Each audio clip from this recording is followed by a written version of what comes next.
cut you. Huh? Let me see. God dog, let me get my scissors out. See what kind of show this gonna be. Yeah, you gonna need your glasses. Breezy. Yeah. Looks like they back for a fifth season, man. Who that? Sports Roundtable. Who? SRT Crew. Whoa. SRT. They got that realness flowing in they DNA. Damn you lame if you ain't tuned to SRT today. HO got that payload when he say so. What you betting on? Don't get mad at me on fantasy. Break up Kyrie LeBron. I be smooth as sports superhero Hancock in the mix. Deal with roll top forever. Real talk, you know who he gon' pick. See where I be with SRT. Behind the glass, that G-Money. They with a strong, I never lose. 6-man elite, that's J Smooth. All you other sports radio shows is fake news. Believe that. Turn up your radios, cause it's time for SRT Radio. Yeah.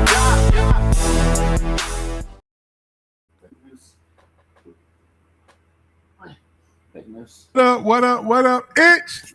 Sports Roundtable, yes, sir, and we're back and we're live from our virtual studios overlooking the digital world. Yes, sir, I am your humble host, HO from Bankhead, and I got my usual suspects with me tonight as the champions have been crowned for the sports season this year. And you can catch them on DNA Sports on Mondays night. Mr. Asa Brown is in the building. What up, bro? I ain't supposed to move. I'm doing my Congo, baby. DR Congo. I ain't supposed to move. I don't know how he does it for 90 minutes. I'm struggling right now with 30 seconds. I know that's right. Yes, sir. And down at the bottom, he is our gracious friend. He predicted that the Knicks will win. Sound like a bar. So he's 1 for 1 in the championship series this year because his beloved Las Vegas Golden Knights did not prevail. Ladies and gentlemen, Coach is in the building. What up, Coach? Yeah, man. Yeah.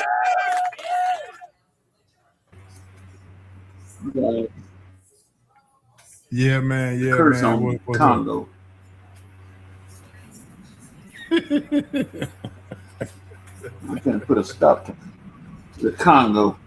Congo, and I got the Hurricanes colors on today, HO. Oh, Lord.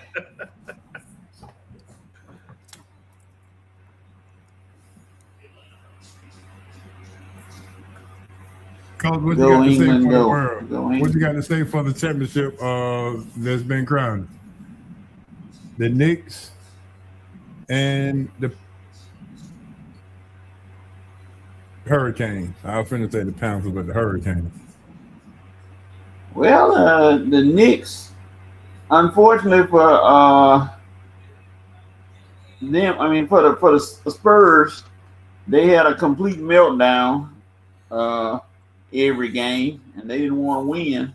So the Knicks said, okay, y'all boys don't want to win, we'll take it, no problem. And the Hurricanes winning, they what's his name, Jordan Stahl just went off and all this, and Brendan Moore up in there taking his shirt off and showing his chest and everything. I wanted to slap him. I was going to tell y'all, I finally learned the name, and that was Stahl. I was going to spell it for you because I didn't really know how to pronounce it, but now that you say it, I did learn his name. Yeah, they won. Look at you coming around. Yeah, man. I think next year some of those guys, I think, both of those teams got a chance to get him back there next year, but there'll definitely be some more household names after this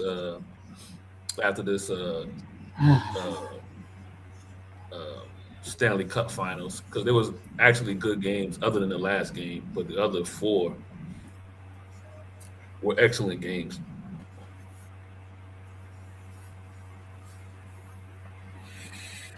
Yeah, and the Stanley Cup. Actually, this is the. I would have to admit this is the first time I actually watched the Stanley Cup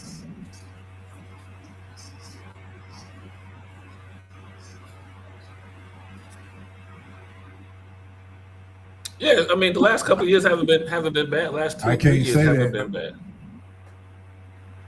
I can't say that for the NBA because as soon as I saw Scott Foster walk out, right, Scott Foster is in the building, and no, we're not going to do it like this. So, but anyway, we got a great show for you. Welcome to episode 479. Yeah, if you're in the lottery group, go ahead and play 479 straight box and see what you can do. SRT would take at least 2% of your winnings, and we can call it even. But we got some hot news coming up. The NBA champs, Stanley Cup champs, and the Braves. Injury report. Let me drink one time for them. Yeah, the Braves. They about to get ready to come on again. They actually playing the game they supposed to play today as they finished last night game earlier and lost 7-2. 7-2, yeah. But the injuries keep piling up. The injuries just keep piling up. So I just don't know what to say or how to even describe the past few years for the Atlanta Braves when it comes to injuries. You know, we done changed the coaching staff. The manager retired. Walt Weiss comes in, does a great job of having a great season, but the injuries continue. I'm not sure if there's a medical staff that we need to look at that gives us at least reasons to stay healthy. I'm gonna give you a little hope, push back a little bit on that. It seemed to be the same players though. So when it's the same players, that's more of all those particular players just injury prone. Acuna seemed to stay hurt. Stride seemed to stay hurt. And Riley seemed to stay hurt. Now Baldwin seemed to get a little something, but I feel like what he got going on is kind of early in his career, and he's a catcher, right? I don't think people realize the taxing that catchers have on their body, especially when he's almost an everyday catcher and an everyday type player. You know what I mean? Yeah. So Michael Harris went out today after. Yeah, but Harris is something new. But you know what? This is he spent a lot on the DL last year too. Last year, yeah. So he might be something carrying over. So see, to me, it's the same players now. So I feel, not saying you got to start looking at training and all that kind of stuff, because I can say the same thing about the San Francisco 49ers, right? They seem to be injury riddled. Like, what is going on in y'all training program? Or is it just, if it wasn't for bad luck, they wouldn't have no luck, right? Yeah. And that's kind of what's looking like what's happening with the Braves a little bit. But I feel like you're going to see it coming up to trade deadline if the Braves are going to cut that check like the Dodgers would, like the Yankees would, like the Cubs would. Which is August 4th, by the way, trade deadline, August 4th. So, shoot, if things going the way it's going now, you might be back into a division race with either Philly or, well, it'd probably be just Philly. The Mets going to continue the Mets, and I ain't worrying about the Marlins. But you're going to be back in a race with Philly if this trend continues, because it's not about them playing bad ball. They just don't have their key players who are all hot when they've gotten hurt. Baldwin was on an MVP tear, then he got hurt. Acuna was playing decent, he got hurt. And now you're looking at Michael Harris, who's won a couple of games in the past month. even when he was trying to save him and have him coming off as a DH. Then Strider. Now Strider again, the pitcher. So now your rotation is Then Hurston Waldrop supposed to come off the DL. He's supposed to be in rehab right now down in Gwinnett. So I mean, it's just a who's of injuries. If I can take you back 2 years and put everybody on the Braves roster on the injury list, we'll see why we feel the way we feel. Coach, I need you to comment on this here subject before I see you over there trying to avoid this question, but I need your comment on this as well. Well, my boy is hurt again. Wagner, his sweet feet. I think somebody then put some roots on him. He can't get them sweet feet to work, legs to working, and you know. But there is hope. Drake Baldwin hit a ball that they still ain't found yet. So first swing back from the IR. yep. Hits it 473 feet. They still looking for that ball. So he back. Yeah. And, Olsen and all those guys. And Teddy Riley. I mean, Riley got to get right before everything starts falling He's hitting apart. 204 as of today. Can't win like that. But he makes everybody $22 million a year. So the Braves are in the middle of a slump. Every team in pro sports has a slump. Nobody can stay on top forever. When you hit a point where you're either gonna fight your way through it, or you're gonna let it affect you and you're gonna drop off. I don't think the Braves gonna drop off. I think they're gonna. I don't think so either, Coach. I think you hit it right on the head. I think, granted, we got to remember this is a marathon, right? It's 182 games. Basically 162. Thank you. And we are. Man, I wish we could add some more games to it. Maybe we won last year. We are. Where are we at? We almost at the midway point, basically. A little bit over that halfway point. We got the All-Star game coming up next week. I mean, next month. Yeah. So I'm going to look at this with more optimism than despair. One, like Coach said, it's a long season. Two, you've seen one of your MVPs for the team, Baldwin, look to seem to be right. And that was my concern about a couple of weeks ago. How is he going to look when he came back, right?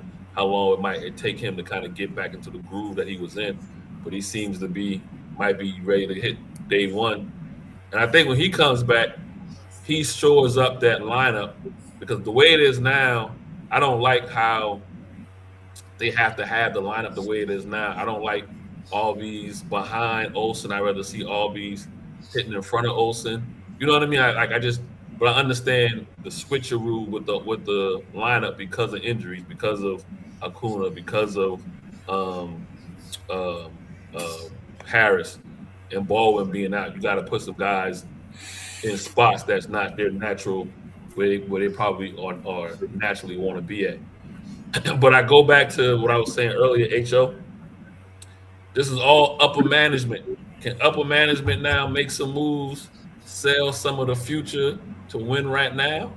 And are they willing to go and strike the check to go get Screwball from Detroit? Are they willing to cut the check to go get you a bat from maybe Houston? You know what I mean? Or a utility guy from Houston?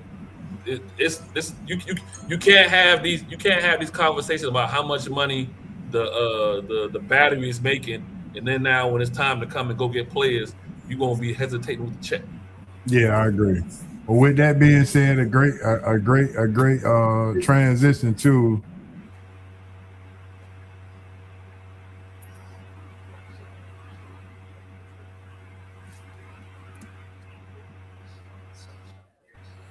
It is time for some hot news.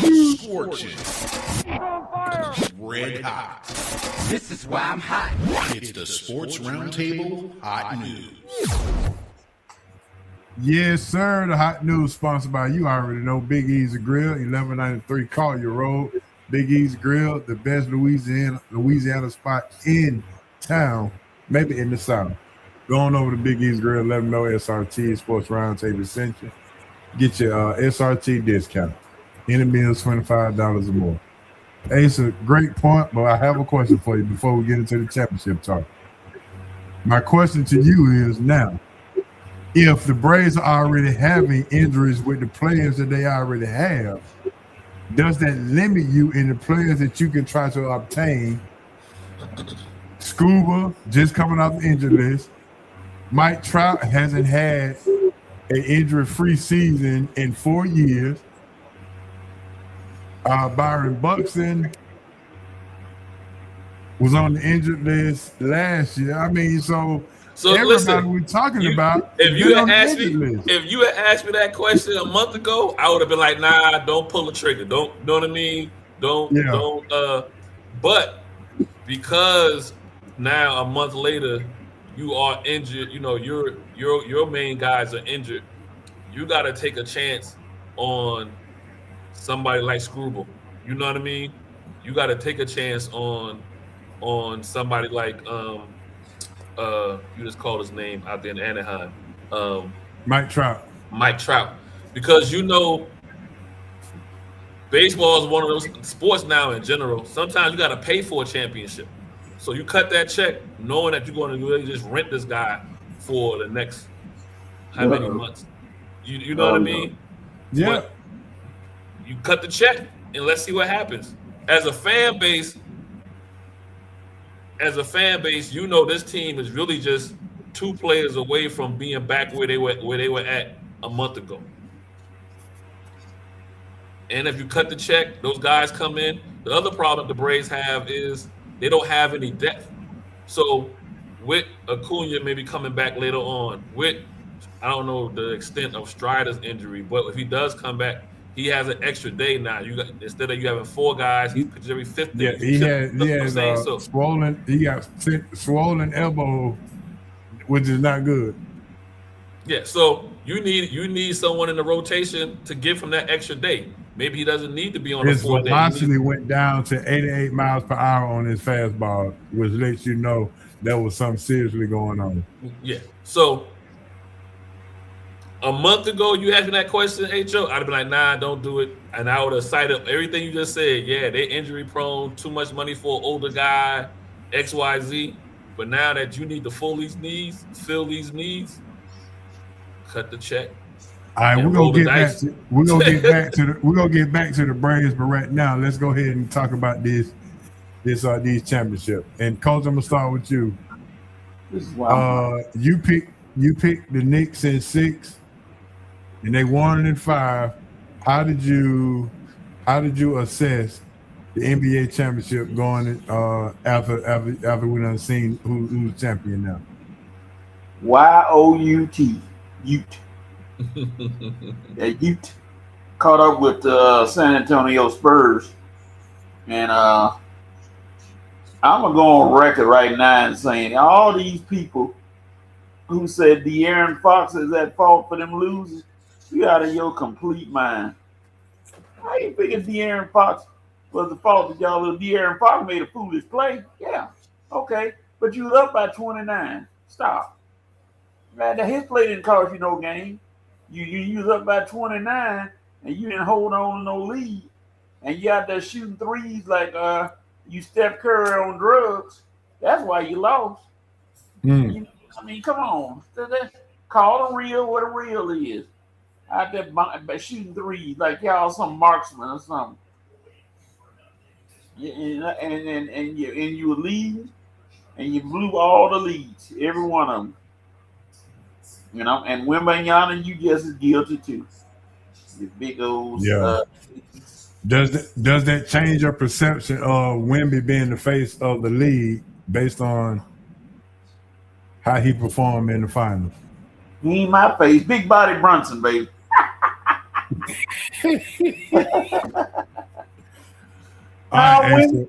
Wimmy got the face. He's still there. He's still gonna be. They kind of dogged him a little bit, but he got to take it as a youth. So. Yeah, agree. All right, Asa, what you got? Man, if I had the Knicks winning in 7, right? And so that would have meant it would have been a back and forth series. And I always thought the Knicks would have the coaching advantage.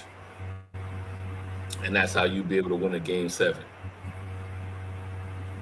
Now, after watching this series and to watch them implode 4 out of the 5 games, in game 2, they had help. Game 3, they had help and almost imploded on that one. As far as some of the calls and whatnot. I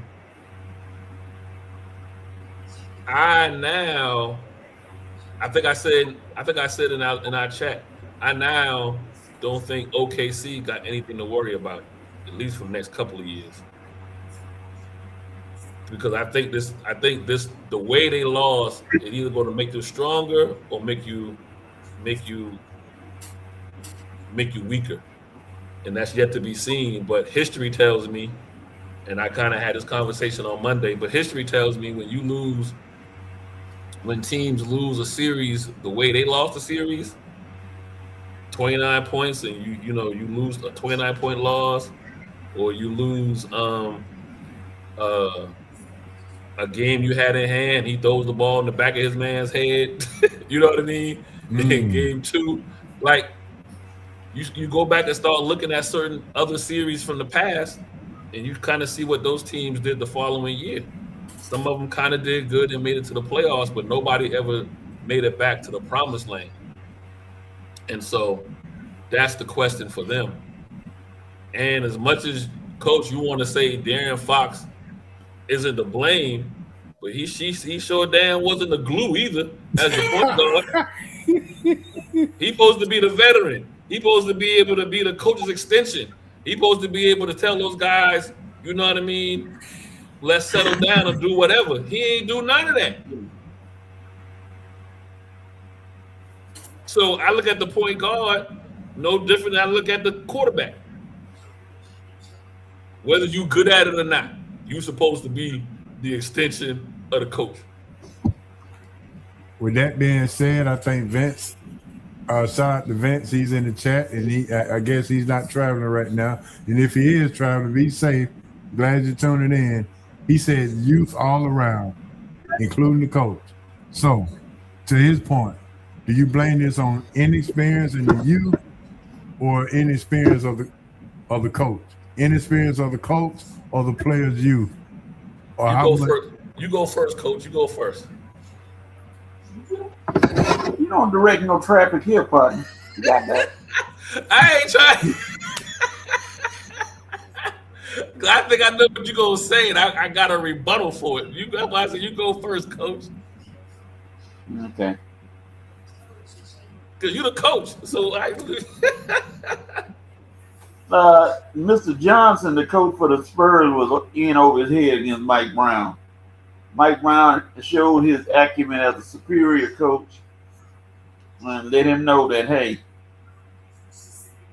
I've been doing this thing for a minute. You a young fella now. One thing Mike Brown should never do again. If anybody let him sing Who Let the Dogs Out, I'm going to fight them on the spot. Please stop that, Mike Brown. I know you won, but don't sing it tomorrow. I know you're going to sing it tomorrow. Lord have mercy. They're going to be the rally. They're going to go crazy at the rally. They're going to get up there talking about Who Let the Dogs Out again. And they're going to be like, Mike, stop. Mike, stop. They have to calm him down. It's just a shit. Hey, VP. Everybody ask you what you doing. VP, you the 919 VP. You know what I mean? You the 919 and Raleigh. Hey, VP down there celebrating with the Hurricanes. VP celebrating with the Hurricanes. Okay, we see what you're doing. Yeah. Mm-hmm. All right, so back to the topic at hand. Inexperience for the coaching and experience for Mike Brown because he's been on championship teams before. Yeah. I'm gonna ride with VP on the inexperienced youth across the board. What coach saying the youth and the head coach, but at the same time, HO, what's 1 + 1? 2. Call timeout. You up 29. You look up. You up 20. Call timeout. You look up. You up 14. Call timeout. You up 9. Asa. Yes, sir. 1 + 1 can be 3, Asa. We ain't doing algebra. We that's ain't got nothing to do with algebra. No, some things are we talking straight arithmetic. I give you 2 pennies in your hand. I take one away. What you got? Again, 1 + 1 can be 3. 0. Because if a man and a woman get together, 1 + 1, they have a baby. That's 3. No and you problem. see how extreme that is. That's all right. I pulled it out of the closet. We ain't talking extremes in sports. Well, VP, he adamantly agrees with you, Asa, based on this point right here. You got to. So that's why I'm trying to appreciate the VP. That's what I'm trying to say, HO. 2 things that gets to me right at the same time. There's some more algebra math for you, right, Coach? 2 things. Well, let me ask you this then. If Mitch Johnson is inexperienced, doesn't he need to hire some experienced coaching that can help him to understand that you got to call the timeout when momentum is changing and switching? I'm going to give him the benefit of the doubt. Like I said, I'm gonna agree and disagree, right? So take it as I'm talking out both sides of my mouth. That's fine. Yes, you're right. He needs some experience, but if you don't have that on the coaching staff, sometimes you know what, you got to learn on the job. And so we got 2 coaches recently that we can say they learn on the job, and we talk just the way we talking about him is how we talked about both of them. These 2 people I'm about to mention. And maybe even worse. This is how they talked about Spo down in Miami initially. And the similarities with Spo and Mitch is they also, in my opinion, had somebody upstairs looking over their shoulder that did not give them the total keys to the car. So with Spoelstra, you had Pat Riley talking over his ear. But he also was a hand-picked guy. It's the same thing with Mitch, right? You still got Pop in the building talking over his shoulder, but those conversations can't happen during the game. They happen after the game. So you mean to tell me Pat Riley didn't call Spoelstra when momentum changed and say, hey, you need to take a timeout and get that together? He can't call him during the game. He can tell him after. He got a signal in the stands. It can be a wipe of the forehead or something. There's something that you have to indicate. I got another example. You got Missoula from a couple years ago with Boston. We were ready, me included, was ready to run him out of Boston after he was handpicked by Stevens to take over for Boston. And he looked horrible in that finals against Golden State. And then he turned around a couple years later and looked great against Dallas. Well, Brad Stevens learned how to communicate with him throughout the playoffs and say, listen, this is what you need to do. This is what you need to do. And if you run into trouble, I'll be in the stands to let you know when to call the timeout. Pop, 92 years old. He ain't in the stands. He's somewhere near oxygen tank. So the only time he can talk, only time he can talk to him. No. Don't you ever disrespect Pop again? Yeah. I disrespect him. I just called his age out. He's old. Wow. Did they ever show him in the stands, HO, during the series? No. Yeah. No, they always showed Tim Duncan and the rest of them. Well, if they did show him, I didn't see him because I didn't see it either. I stand corrected. When they started losing momentum, I just turned to LMN. LMN? What? Actually, I saw a nice little movie. Being Taken in Montana was a good movie. The other night, when they went on that run, and I'm like, okay, I don't want to see none of this. I just turned to LMN to watch. And I don't think I don't think he has the complete keys to the car and on how they are handling Wemby. I think those decisions are above his pay grade as well. And so, well, that's not good. I mean, I won't. I don't think he. Granted, we're not there, right? But if you believe the minute restrictions and how they played him throughout this season was his call, then I got an ocean to sell you in Griffin.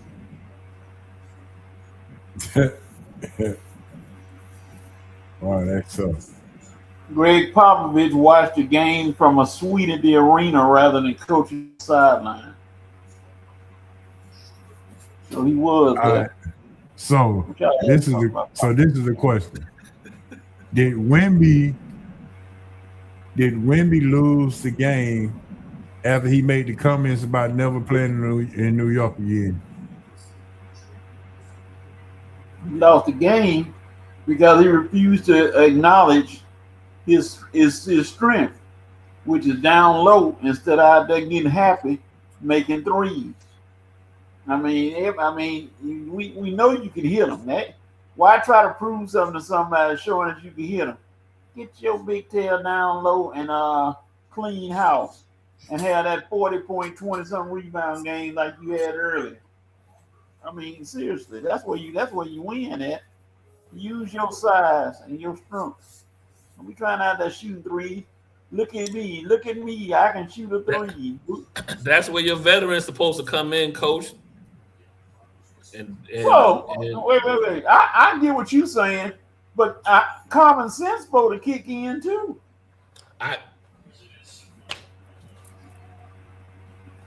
So, coach, me and you kind of on the same wavelength. We just kind of saying it differently. That's why I'm saying, like, when you have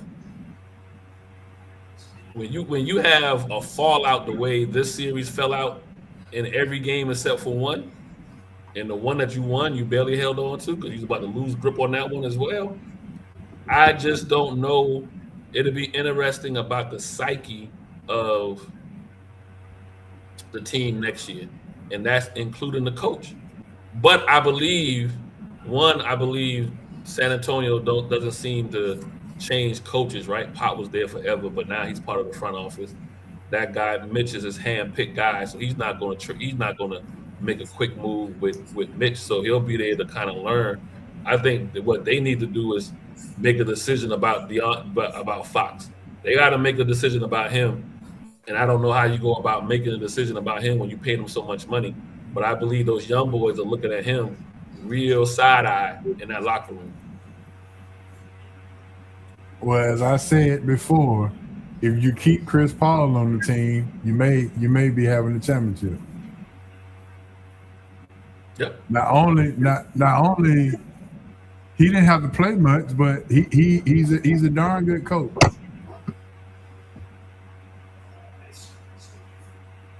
So I just figured that they screwed the pooch when they didn't keep Chris Paul on the team, and he was your only veteran that could help Wemby during the time of all of this. So that's strange enough in itself. And they cut a check for Fox, right? We know in football, we've seen it now. Did they cut the check for Fox, or did Fox come with a contract already in place? Maybe I think, you know what, you might be right. Maybe they inherited that money from what Sacramento was paying them. I gotta look that one up. All I know is I don't know what you're gonna do with them, because winning covers everything and losing exposes everything, right? And so the comments that were coming out of San Antonio after the series loss, none of that seemed, you know what, we're gonna get back to work and get it next year. A lot of that seemed to be, hey, there's some things that need to be addressed, and if they don't get addressed, there's gonna be some issues.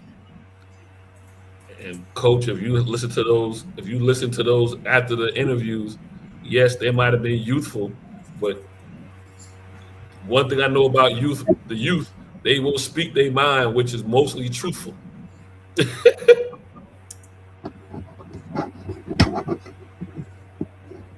Well, you know what? We're gonna make a real small pivot, and we're gonna switch things up because football season is on the way. And coach is ready for Aaron Rodgers to win Comeback Player of the Year. And guess what we ready for? Here we go. We're ready for my main man Smitty to come and talk about the Falcons report. Yes, sir.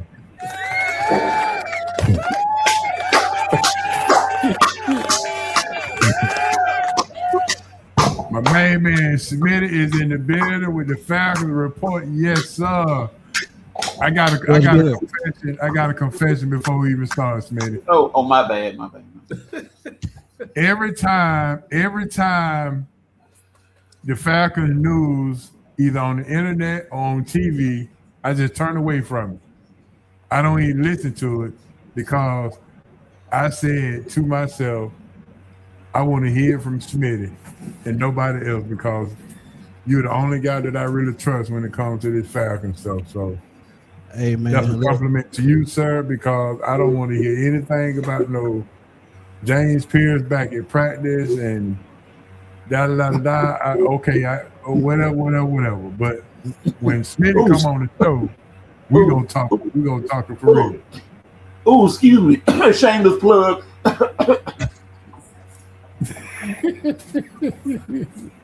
My bad. Yeah. Coach, so Smitty, as I came on, I said that Aaron Rodgers gonna win Comeback Player of the Year. No. And as you was coming on, Coach was clapping. And I thought he was clapping for you. No. But I think he was clapping for Aaron Rodgers. Oh, you reversed that on me. Touche. I can't do nothing about it. You reversed it on me. And my God, dog. Oh, Lord. All right, Smitty, what's going on, bro? What's happening? How was your week? What's good, man? Everything good, man. Shout out to you, man, for coming through on that Terrence Mathis interview, man. I appreciate it. Yes, sir. Hey, listen. So before we get started, though, the last place you had hot wings from? Wingstop. You support Rick Ross, or you just like the wing? It's all who cook them. They cook them right. I'm gonna keep going back. Okay. 14 minutes. Ain't that what they say? 14 minutes. Yep. 14 there minutes. You go. Yeah. Now, do Wingstop got the best? Do Wingstop have the best ranch dressing in town? I'm a blue cheese guy. Blue cheese guy. Okay. Yep. Okay. So, all right, Asa. VP looked it up for you. De'Aaron Fact signed a 4-year extension last August with the Spurs. Yep. Oh well, I bet my money they don't. They'll wind up being they'll be straggling whether they're a playoff or a play-in team. Play-in next year. Play-in. He is a problem, and them young boys, before you get to Smitty, real quick, Smitty. What I'm trying to tell y'all is they're going to have to fix that locker room immediately, and it's going to carry over into next year if they don't. Well, Asa, I put it on the coach before I put it on anybody because you see how bad he was playing. Thank you. You got to if that's the case, Smitty, then you gonna fire the coach? I don't know if they're Now gonna you fire just him, got to but, get some veteran assistants in yeah, there. That's all that is. you need more veterans in there on that team. That team very young. But Hey, I told them they should have kept Chris Paul on the team. They probably Agreed. would have been lifting up the trophy. Yeah. Asa, if the Yes, Spurs sir. are play-in team next year, I'll I walk said- down 75 with high heels dressed like Prince. You No gotta be problem. Get your play-in. purple jacket ready. Get your purple jacket ready. And I'll drop you off at 75 personally, so I They can gonna record. fall that fast because of one player. Coach, you of all people should understand how one player can torment a whole locker room. But Asa, come on now. The way Dylan Harper was playing, he should have started after game 3. Come on. And that's my point. And in all the conversations that happened with the Spurs coming out of this was them young boys didn't hold their tongue. And there's one guy over there who lost is laughing. Yeah, let's get to these facts before Coach pull out Bertha. It's already here. What do you mean pull out? Okay, my bad. Smitty, what is the latest update on Michael Penix and him being ready or not being ready?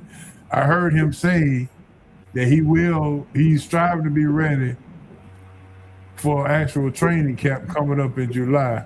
What are you hearing, and give us an update on that particular situation? That's an easy one, man. I'm sticking to what I said before, and y'all was sitting here when I said it. I believe when I see him hit the field week 1. Coach Stefanski has already said he's been trying to step a little bit, forward, past what the regiment calls for, and they have to hold him back just a little bit. So I think he's on the right track. Don't get me wrong, but he can't push himself too hard. He's still not in 7-on-7 or 11-on-11. He's saying, he's feeling great, and he's expecting to keep moving in the right direction.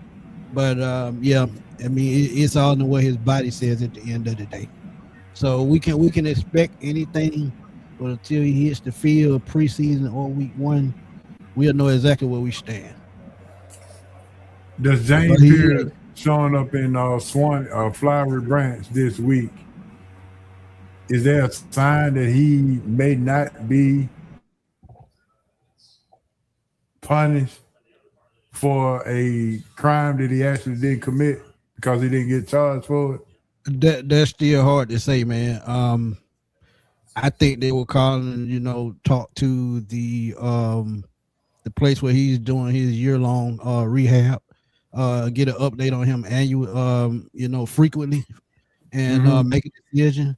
But I still think it falls up under the personal conduct policy, even though the charges were dismissed and the victim really pretty much, settled it to where, they just won't communicate. But at the end of the day, I just think it goes back to just the severity of what happened. It happened, even though, that charges were dropped, it still happened at the end of the day. So I 4 games or 6 games?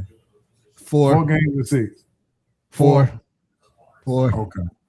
Absolutely. And you can live with that.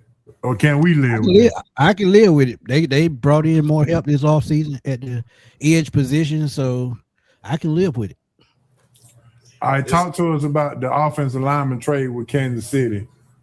Did they trade for him to do depth, or did they trade for him to figure out what kind of offensive game plan they're gonna have against the Falcons when we play them this year? Wild thing is, they went to Kansas City twice. Brought in Jawan Taylor, 1 year, $5 million deal. Didn't make a trade for Wanye Morris. Pick swap, a 6th and a 7th round pick. But it happened mainly because Storm Norton, who had an ankle injury last year, missed the entire last season with an ankle injury surgery, did not recover well enough to be able to go this year. So he's going to miss another year. And to me, that kind of puts one foot into retirement and nothing back in the rehab room. So we'll see how it happens because he is 32 years old. So he's not a spring chicken. And I just think it's unfortunate because he's a swing tackle, so he can play either side. And good thing is, Wanye Morris is going to practice to play either side as well. But Jawan Taylor will be the starting right tackle probably. You do have other guys on the roster, such as Kyle Hinton, the guy Ryan Malman from Wisconsin, the rookie. So you have other offensive linemen, but the saving grace may be Bill Callahan, the offensive line coach. He's gonna, put his best foot forward. He's one of the best in the business. So whomever is playing right tackle or either tackle the backup at depth pieces, I think it's going to be they're going to be just fine. I got a question from a text, and they wanted me to ask you, Smitty, which coach is the most important coach for this season? Is it the defensive coordinator? Is it Kevin Stefanski? Is it Tommy Rees? Or is it the O-line coach? That's a great question. But I'm going to say it's going to be the quarterback coach, Alex Van Pelt. And the reason why I say that, we're still talking about Mike Penix, and he's only played in 14 games in 2 seasons, so he still needs to develop. And Alex Van Pelt is going to be key to his development, and he's going to be key to Tua switching over to a new offense, trying to gain on and do what they need to do to get him ready to go as well. So he's really developing 2 quarterbacks at the same time, and you got to think about the undrafted free agent Jack Strand, who's a rookie coming over from Division II. That's another guy. So you're developing an entire quarterback room. So this offensive staff is going to have their work cut out for them. But if I had to pick a guy, I think it's going to be the quarterback coach, Alex Van Pelt, because of the way he develops quarterback, and he's going to have his work cut out with the Falcons early on. That right there is amazing. That Alex Van Pelt, who had not even a decent career in the NFL, could be a quarterback's coach. That's amazing. Yeah, but coach, he was at Pittsburgh. He was a pretty good quarterback at Pittsburgh, and he learned from one of the best in Johnny Majors before he passed away. So he had the right, guy to learn up under. So I mean, it makes sense. So my next question is: You mean Pittsburgh? College? University of Pittsburgh. Oh, okay. University of Pittsburgh, right? I just want to make sure. See, you gonna go somewhere. See, look at you. You think you slick? You gonna drive that car right on in there with you? I just want to confirm with Pittsburgh. That's all I want to. I'm glad we got guys like Antoine Geronimo Smith to straighten you out, so you won't be trying to come. No, I asked him the question to clarify. I asked him the question to clarify for the listeners to make sure which Pittsburgh we were talking about. Because I was a little confused. Thank you for clarifying. Hey, I said Johnny Majors. Hey, look. Oh yeah, he did say Johnny Majors. But my next question is the Terrell brother. Is he in camp? Is he practicing? Is he on the injured list, or what's going on with him? I mean, he's doing fine just now. And if you've seen that viral clip of him working out early, he's out there moving well, and I think he's going to come for that number two corner spot, where Mike Hughes currently holds. But he could start off in the slot for Billy Bowman, who's still recovering from an injury as well. So he was gonna be my next question, but go ahead. Avion is doing just fine right now, and then you have other guys like Clark Phillips, who's also going to vie for that spot. So Kobe Bryant, and that number 2 spot is up for grabs. Avion is best. His strength is best outside or inside, in your opinion? I think it's outside. You got to battle him outside because he's physical. He's pretty good against the run, and technique wise, he's one of the best in 2026 draft. So I think he's going to play outside at the end of the day. But like I said, I can see him starting off on the inside because they have injuries to a couple of their cornerbacks. Yeah, as I see the Braves get a Buster Award, they down 5-0 in the second inning. Yeah, I don't know what's going on, but yeah, last week it's been rough. Injuries. Yeah, Dan's a comment from the VP. Trent Dilfer is a pretty good collegiate developer, mediocre NFL. I mean, see, that's the thing. The mediocre players end up being the best coordinators and coaches and things. It just the way it works. Well, I forgot it does make sense because you watch enough, you see enough. So hey, yeah, hey, holding that clipboard, it works. Yep. Because I said already, I think Trevor Siemian gonna be a nice coach. Jacksonville Jaguars got a similar situation with their head coach now. Yeah, absolutely. Who, Duval? Yep. Smith, how are we looking at linebacker? Are we concerned at the linebacker spot now? Are we still concerned? I'm still a little concerned about the rookie Kendall Daniel. He was in a walking boot through Ricky mini camp. That's the one from Oklahoma, right? Right. He's still not practiced yet. He's still kind of recovering from that. That's the only problem I have right now. But as far as Diablo, as far as the other rookies, I think, all they do is just need to get acclimated. And I think Jeff Ulbrich being a linebacker guy and the defensive coordinator at the same time, I think they had the biggest advantage of anybody on this defense as far as development, because he's going to develop those guys himself. We lost Caden Ellis to New Orleans. He goes back to New Orleans, but they get a more versatile Harold Perkins and Kendall Daniels to take that spot. So I absolutely love it. But keep an eye out on Christian Harris, the veteran. He's been playing well in camp as well so far. So I mean, that linebacker room actually got stronger in my opinion. Okay, yeah, that's what I was wondering. Talk to me about the Kyle Pitts situation. Does he seem to have a little bit more of a motivating work ethic in what you've seen in OTAs this year? I think him bouncing back last year gave him a bit of confidence going forward. The only thing is, how would they use him in his system? If they prioritize him in his offense, I think he takes that next step. But if he's just another guy on the field in the offense not being prioritized, we may see the Kyle Pitts from 2023 to 2024.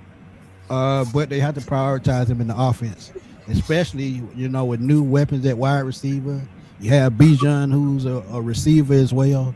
So I think they have to prioritize him just a little bit more, even though they just paid Drake all that money.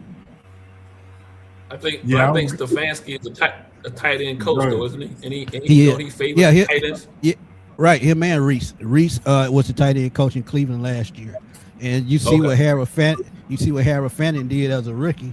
So that bodes well for Kyle Pitts as well. And what's the other guy? Austin Hooper. Austin Hooper, yeah. Yeah. But Fanning wasn't highly drafted, so he was hungry. So that's the difference. Well, he was a second rounder. That's pretty high for a tight end. Yeah, it's pretty high, but he didn't go. He didn't go eighth. No, third or whatever. No, but he pushed David and Njoku out there though. Yeah, that's true. Yeah, that's true. So with that being said, how is the running back room looking with Robinson and Robinson in the backfield together?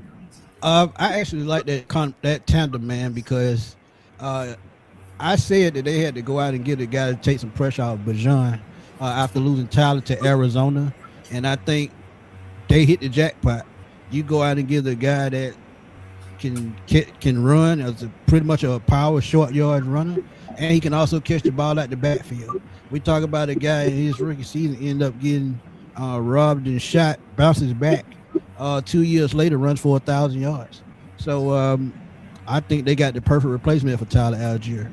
How it will play out, I don't know, but I think Bijan numbers take just a small dip because you want to take some of that wear and tear off of him. But as far as Brian Robinson, I absolutely love it. Well, let me ask I you think this. Washington messed up by letting him go. Yeah, Agreed. I'm sure. But I'm gonna ask you this though: 3rd and 1, and all we need to do is get a first down to get in field goal range. Which running back is coming in? Last year we knew Tyler was coming in. Yeah. 3rd and 1 this year. Who's coming in the game 3rd and 1? Robinson. I think it's gonna be Brian Robinson. It's got to be Brian because, like I said, with the wear and tear, and then you'll see a lot of 12, 13 personnel. That's going to be made for Brian Washington. Absolutely, Brian Washington. Smitty, I watched him in Washington when he was there. He was definitely in between the tackle runner. He was not. He was actually in San Francisco last year. He was out there with Christian McCaffrey. He was in the tackle. They didn't have him trying to get to the edge or whatever. They were running him up into the belly of the beast. Right. And he's an East-West guy. Yeah. Well, so Robinson and Robinson, the firm of Robinson and Robinson. Yeah, I was thinking that day. Hey, get your 2% HO on that. You got to put that out there right now. Hashtag it to get your. I agree. Get your 2%. One thing about it, 8:15 will always be on time. Yeah. Look at Antoine Bucky Smith. I see low key, and now I have more disdain for the Falcons. Now, the Falcons cut my boy, Casey Washington. Eastern Stick. My boy's gone. Oh, it was time for him to go. Keep it real with you. He gonna be another good coach, I think. Pretty smart guy. He signed on with Indianapolis. Yeah, but we know Daniel Jones got that locked down, and Anthony Richardson, he's probably going to be the backup. And they signed Trevor Siemian. Are you absolutely kidding me? He's a clipboard holder. That's what he do best. I mean, they didn't really spend no money because dead cap space only 300,000, and they can make that in their sleep. Yeah. So they not losing anything. Eastern Stick played so much in the preseason last year. You thought he was going to start. Hey, they had to see what they had. See could he fit? See could he fit the system? Coach was rooting for him too. Yes, sir. I was mad at that preseason game. I didn't come here to see this Joker. I'm like, why is he? If he started so much, if the plan was to see what he got, if we had to get to him, the season was over anyway. I saw enough with the Chargers. Honestly, I didn't have to see no more. See, you didn't hear the music, Ace, when they was talking to him. He was playing. They were saying the plan is to understand. You all appreciate it, but they didn't appreciate it. I don't understand that, but Oh man, sad situation. Boy, Coach out here quoting Tupac lyrics. Boy, look at him. Coach got balls today, boy. Yeah. Okay, Smitty. The question is another text question. How is Kevin Stefanski feel about playing his starters in the preseason? Or has he said anything yet? Yeah, he said in the press conference. That's a good question. He said that we'll see when the time comes, and he meant for the quarterbacks because he was asked about the quarterbacks, and it was like he was up in the air about it. But to be honest, and this is just my opinion, he has to play the quarterbacks in preseason to see what he has. If they fresh into a new system, and I said this a couple of years ago with Raheem Morris, when you got a quarterback fresh in a new system, they got to play to get that chemistry down, to get that rhythm down. Yes, they practice every single day, but gameplay is just totally different. Right? Just different. So yeah, that's just my opinion. They have to do it, especially with Penix coming off an injury if he's ready, or Tua in a new system. He's got to get ready for week 1. So you got to do it. You got to. If Penix is 90%, would you play him in preseason just to see what he has? First game. I don't even think he'll be 90%. I'm at more like 70, 75 to be honest. Because We know ACL injuries, they tricky. Let's keep it real. And he's not even practicing yet. And training camp is 3-4 weeks away. So yeah, I don't see it. But if the only way he plays in preseason, if he's 95 to 100%, and he's putting pressure on that leg, he's in camp doing what he needs to do to hit the field. That's the only way he sees the field. If not, expect to see Tua, Simeon, and Jack Schran. No Mike Penix. All right. Does getting married for Mike Penix help or hurt his progression to get healthy to 100%? If he got the right person in his corner, it's going to help him. That person's supposed to motivate you to be your best, no matter what the situation is. Hey, Joe, you all in that man's business.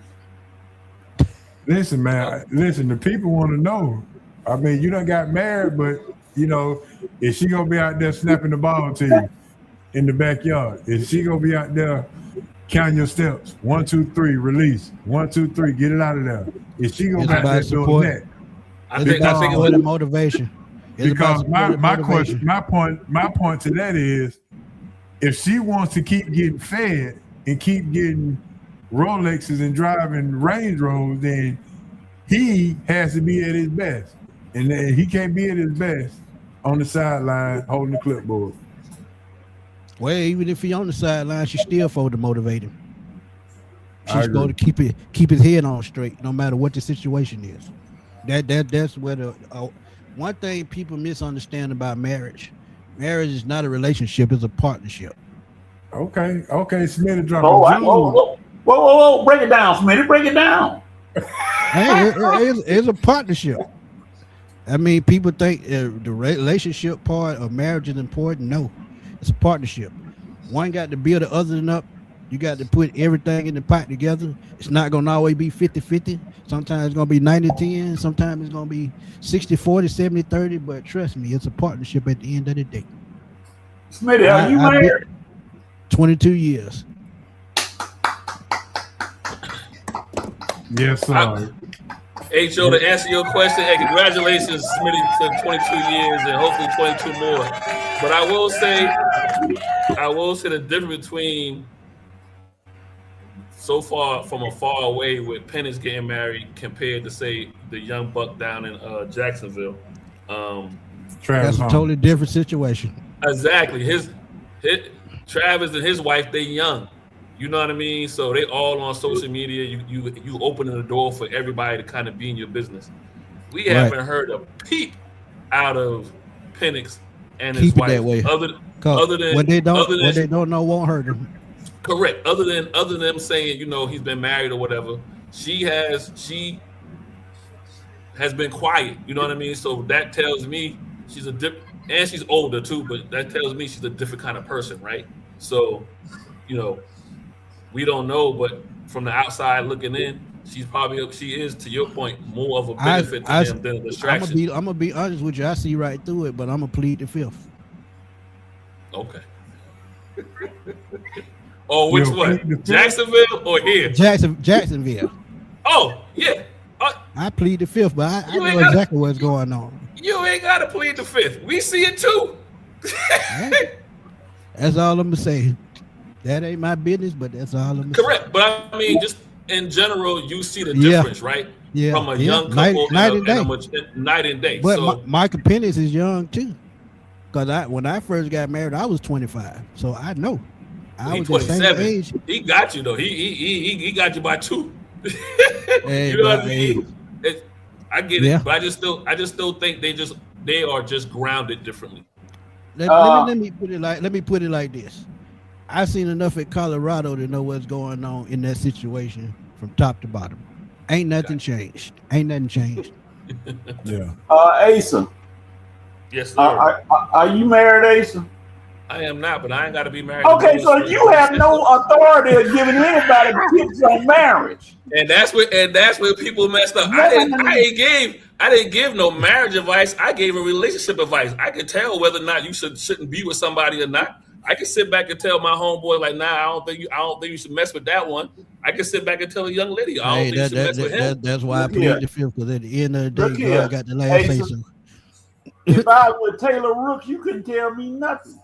You can suggest a whole lot, but you can't tell me nothing. I'm like, no. Hold on, Coach. Hold on. How Lala gonna feel about that, Coach? Now, wait.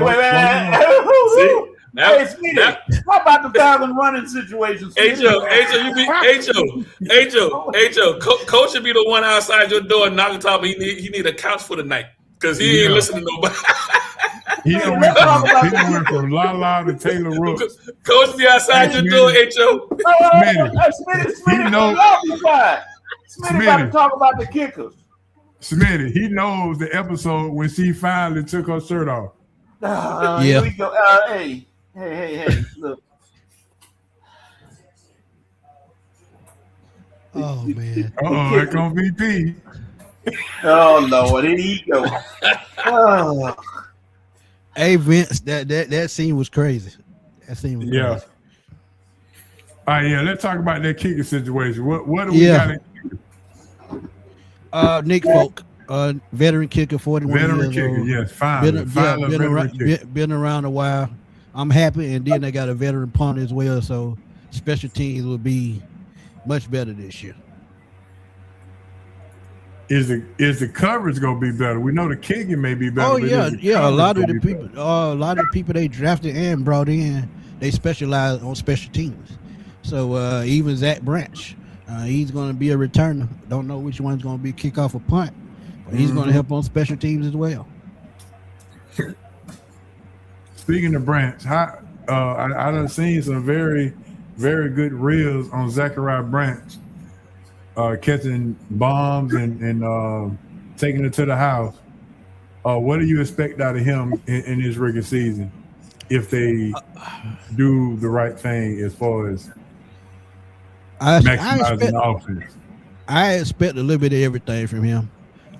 Screens, quick sweeps, anything that you can name, I expect him to do it. Slants, short routes, vertical routes, anything that you can get him to, anything to get him the football. They've got to maximize. Will he be the guy that you can take the top off with? Absolutely. 4.3 speed, yeah, absolutely. Coach know more about him than a lot of us do. Yeah, my heart was broken when the Falcons got him, suckers. I tell you. So you mean tell me you ain't happy with DK Metcalf from Pittsburgh? No, I wanted Branch for that or Michael Pittman special team. I want Branch for special teams only. I mean, he come in there and destroy people on special teams, and then he get in that slot and confuse people. So I mean, hey, he versatile. Yeah, and I think them signing Olamide Zaccheaus is going to help him a lot as well, because Olamide is the same type player. He's been around for a while, so I think that's going to help him as well. Yeah.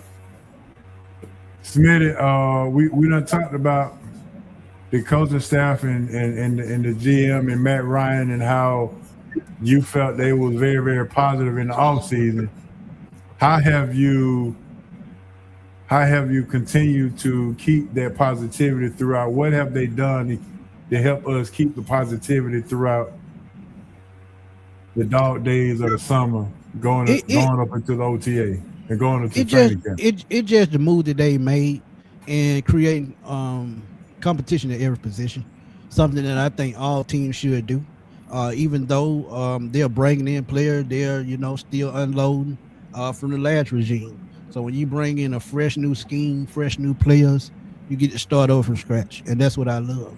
And like I've been saying, Matt Ryan is taking bits and pieces from all the successful teams that he's been on under Mike Smith, under Dan Quinn, and under the other coaches that he's had, and he's all like putting it all into one. And that's the way you build teams. That's why he brought back Austin Hooper, Olamide Zaccheaus, and a lot of these former players, because he knows those players know how and what it takes to win.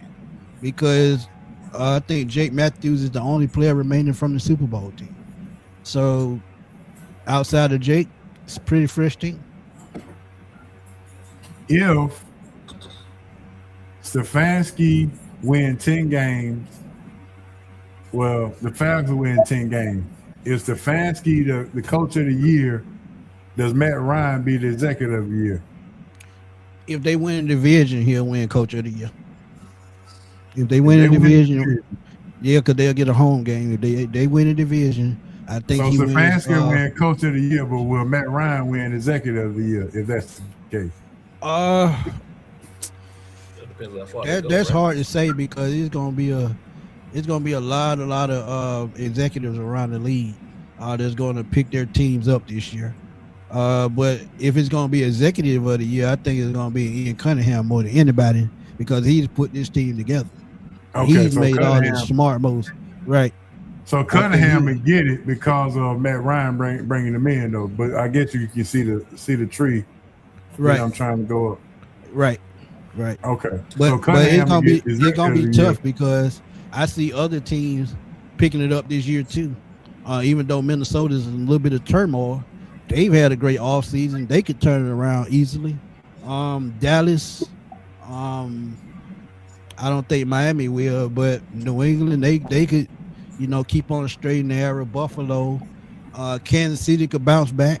I can see Patrick Mahomes winning comeback player of the year. So it's gonna be interesting with a lot of teams, man. Interesting with a lot of teams. Go ahead. I got a question, HO, for Smith. I was gonna ask it and then not want to answer. I was gonna ask it and be like, hey, give us an answer in 2 weeks or whenever you come back on the show. But I guess you can answer it now. I didn't realize, it just struck me, I didn't realize that they haven't been to the playoffs in 8 years. Yeah.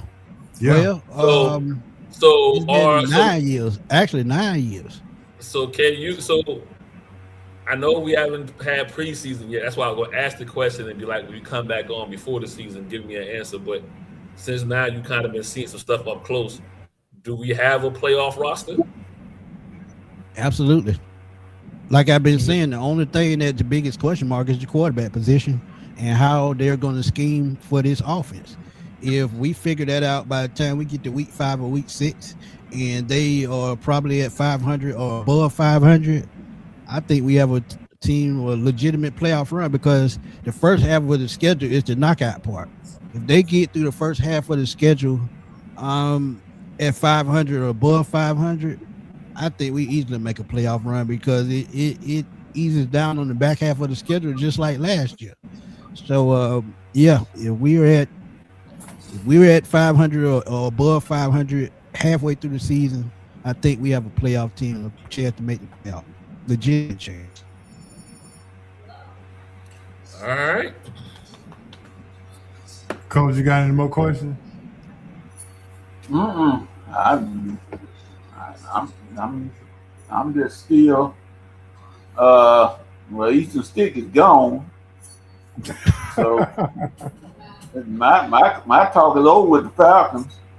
I just want to see them on the first game of the year. May the best team win in, and if the Falcons lose, I'm not gonna rub it in at all. I promise you, I won't. I got a question for you, Coach, before I get out of here. Yes, sir.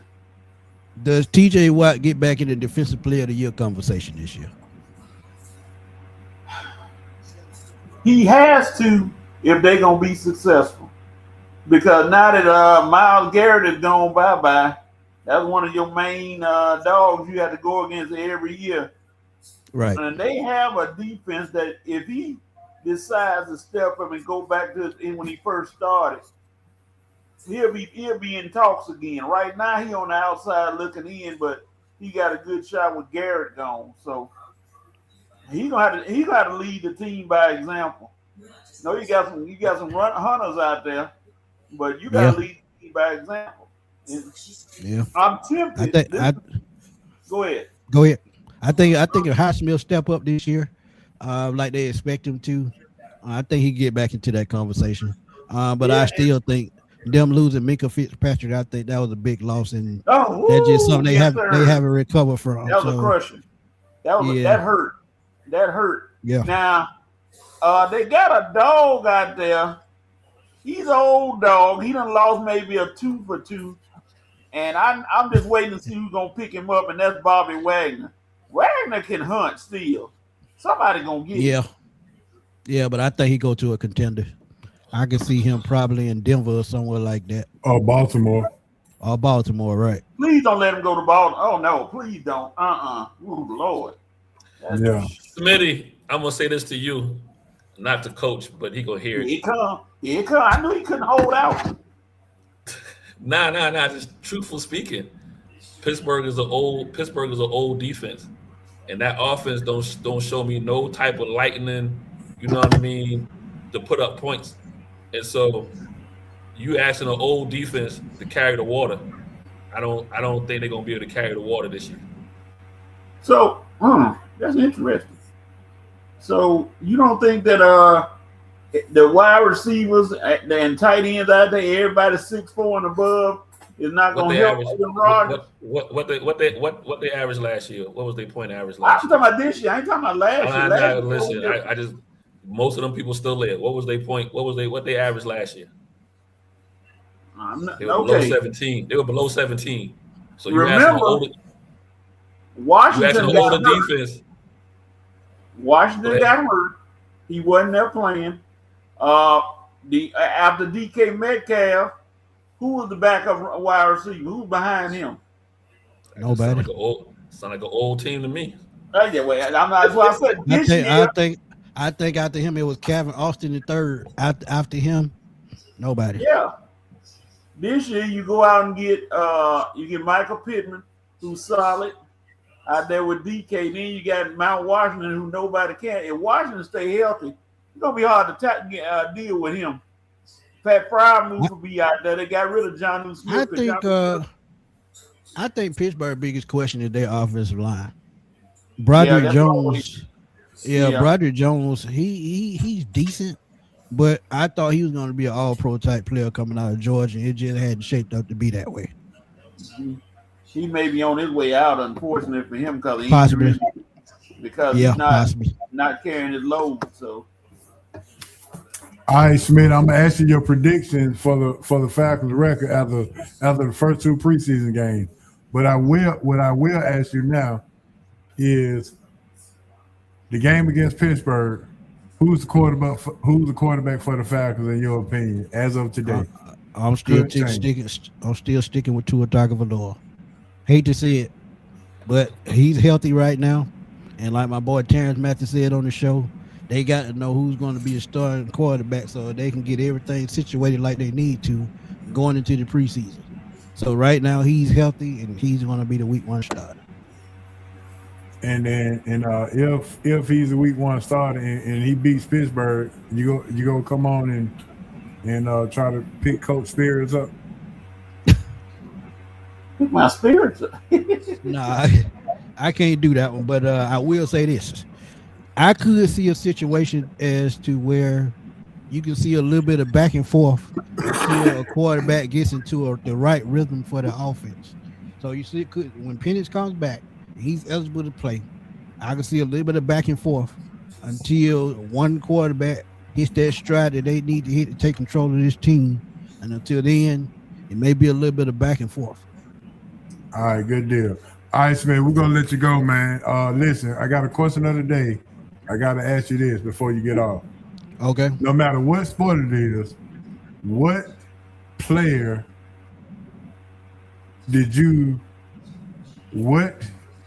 is your game pattern after of, regardless of what sport it is? Oh, I love playing wide receiver as a kid, man, and it was Jerry Rice all day long. Twice so on Sundays. Your game was a comparison to Jerry Rice. Yeah. So you had some 4.3 speed then. Yeah, Jerry Rice was smooth with it. Jerry Rice wasn't fast actually.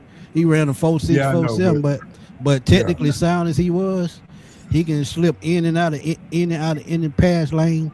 He can dig routes, anything you can name of. He gonna catch the ball and he gonna make a play after the catch.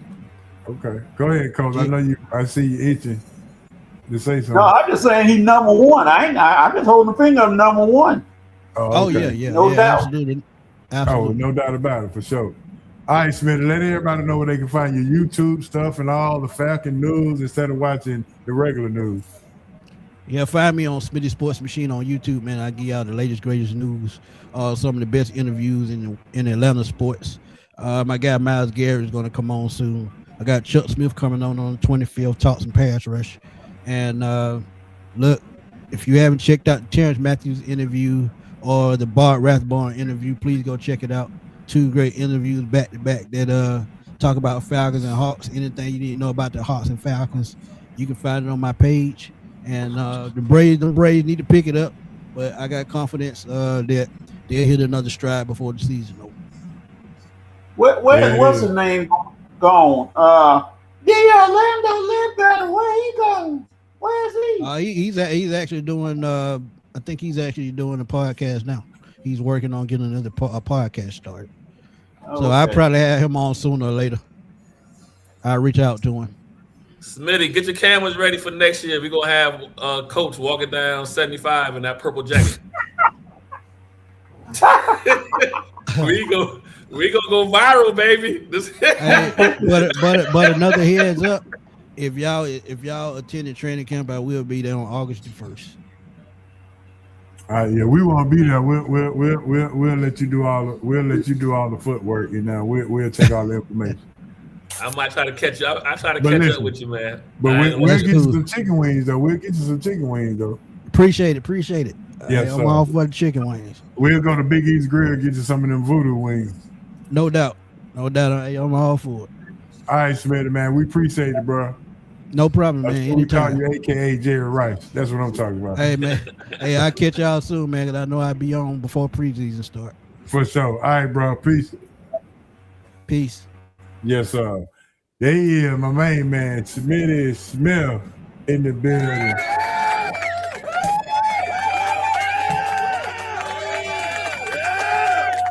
So I gotta ask, do y'all agree with him saying that Tua gonna be the starter week 1? Yeah. You agree with that, Coach? Yeah, it's Tua's job to lose. Mm-hmm. As soon as they brought him in, it's his job to lose. Hope they keep him in that big helmet. All right, ladies and gentlemen, guess what time it is? Baller, busters, and bus stop time. Yes, sir. It is time. Baller, busters, and bus stop. Go ahead and put your ballers and busters in the chat. Let's go ahead and read them off so we can get this thing going and going and going. Starting out with the baller award. I'm going with Drake Baldwin. First swing after a 15-day on the IR, and he goes 473 feet. And as Coach said, they still looking for the ball. So I'm going Drake Baldwin for my ball award. Asa, what you got? Oh man, I'm gonna keep it World Cup since World Cup is in the city, right? I got a couple of ballers. I got player baller is Messi with a hat trick. Yeah, that's what VP just said. Me and VP been on it. We ain't even talked. Me and VP been on it. And then I gotta go with my man. The country, the DR, Congo. I gotta go with them. They drew a tie today against Spain, 1-1. First time they've been in the World Cup in like 54 years. So a lot of people plus 50. The Knicks winning, all kind of stuff. I can't believe I'm saying this, HO. So you might want to take note 6/17/2026, 8:25. I'm getting in the car with Asa and VP.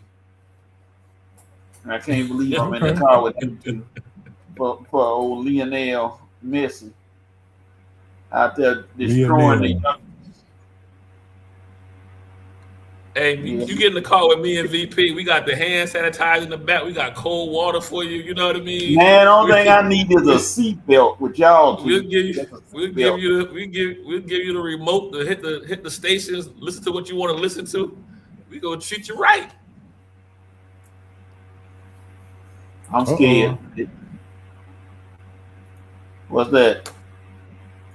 VP gave his Buster Award. 15 minutes. 15 minutes of fame. Now nobody even cares. Goofball.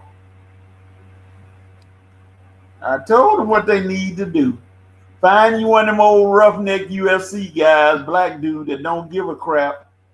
Schedule a fight. And every time he hit him, say Obama. Every time he hit him, Obama. Actually, since we there for a second, H.O., I am surprised that no one's brought up the picture from back in the day of the current First Lady. Has that been wiped off the intranet? Because I am a proponent of when they go low, I go lower. That would have been the first thing I would have been showing. If somebody's a man, somebody's a hooker.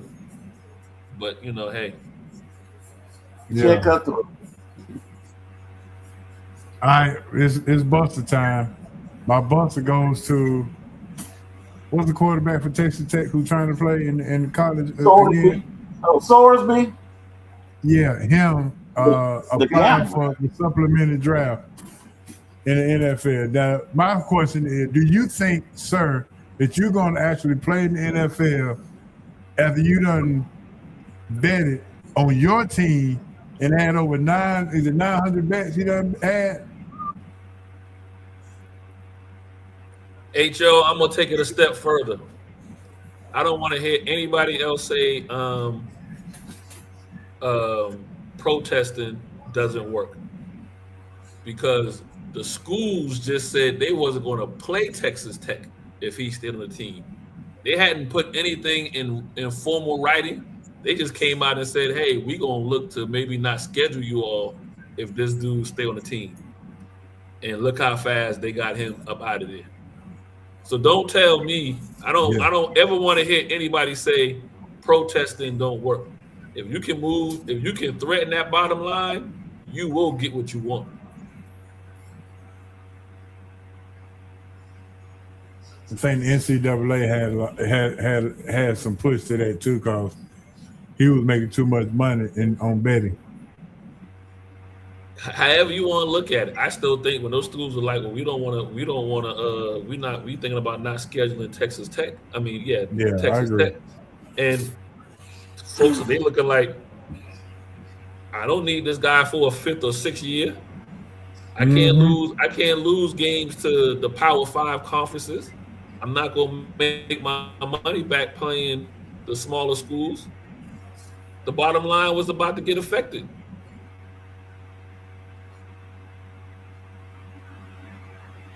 Yeah. Well, go ahead and give me your Buster while you're there.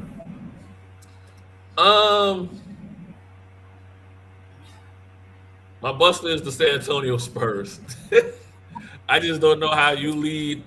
They had a figure saying that the San Antonio Spurs led 72% of the series as far as, overall game time played. Yeah. And lost the series 4-1.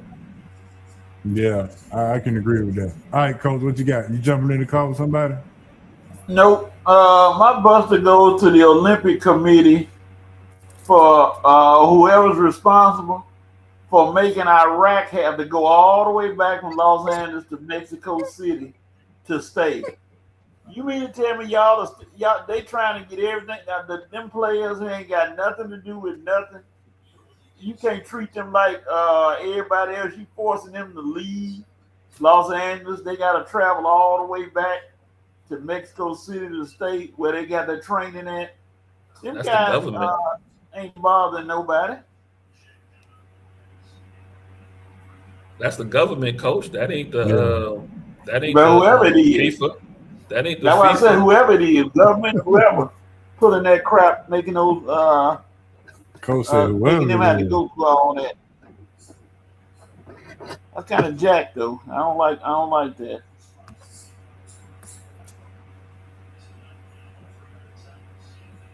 All right, it's boy stop time. VP done gave his boy stop. And I'm gonna have to go the other way with VP. I'm gonna have to go the other way. I got two boy stops. I'm so boy stoppers that I salute San Antonio for not shaking hands when you have to beat the referees and the NBA in the 7-game series. If you beat me fair and square, then yes, I will shake your hand. But when you got Scott Foster coming out there in the pivotal game, and listen, I'm so far with it that if my son played for the Knicks, I wouldn't congratulate him. I wouldn't shake their hand either. That's how bad it is. Well, that should have been the Knicks not shaking their hands. They had to beat the Spurs and the. What's your number 2? My number 2 is for all these people who are in the present moment of Jalen Brunson being the all-time best Knick guard or best Knick player of all time. Walt Frazier has 2 rings. And the reason why Pat Ewing don't have a ring because the greatest player ever prevented him each and every time he tried to get one. So sit down with all that. Jalen Brunson is the best Knick of all time. These president of the moment folks, boy, I tell you the truth. Boy, stop with that. He's not even above Allen Houston in my book or Bernard King. Definitely ain't above Walt Frazier and Patrick Ewing.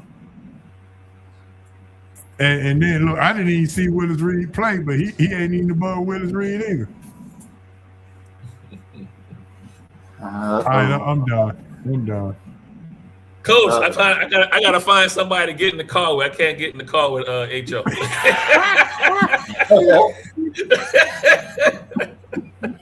Go ahead, Coach.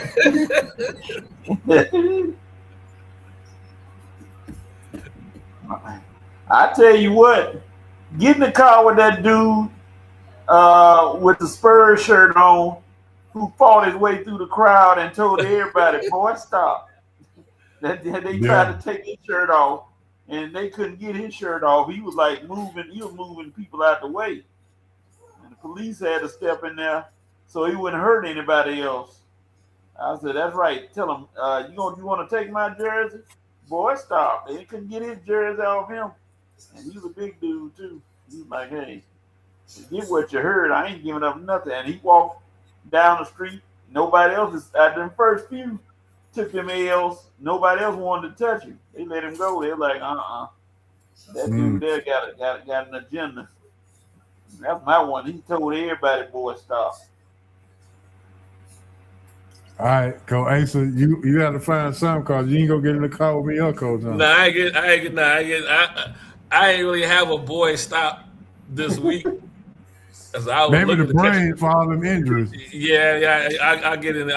Boy, the trainer, boy, stop. Like, you gotta do some better work. Get these guys prepared and stretched out, and for the long summer that we got going on. So I'll do that. I'll turn my attention to the Braves trainer right now, with fellas not being able to stay healthy. Harris with a back, Strider with an elbow, Kuna with hamstring, Baldwin with oblique. I get them all yet? Yeah. And look, we're gonna hold our breath on August because he's known to follow suit and get injured as well. So let's hold our breath for him. H.O. Alex Riley's batting 206. Stop what you're doing. 206. Absolutely pitiful. Letting everybody know. Maybe he should have got a bus stop on honorable mention. Yeah, I tell you what. He made $230 million contract. And you hit June 19th. June 19th, be there or be square. Braves and Brewers, Mizorowski comes to town. Be there or be square. They gotta figure out this. What they gonna do that 100? They gotta figure out this trade deadline. Large Z. Big Z. Z is in the building. Stop what you're doing. Z is in the building.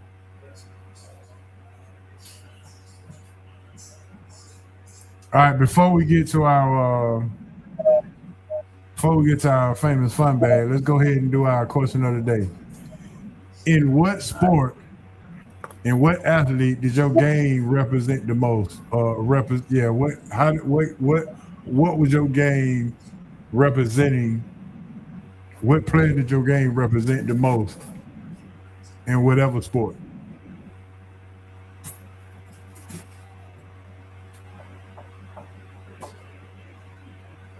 I know I always wanted to play right field like my favorite player of all time, and I did play right field most of my career, Reggie Jackson.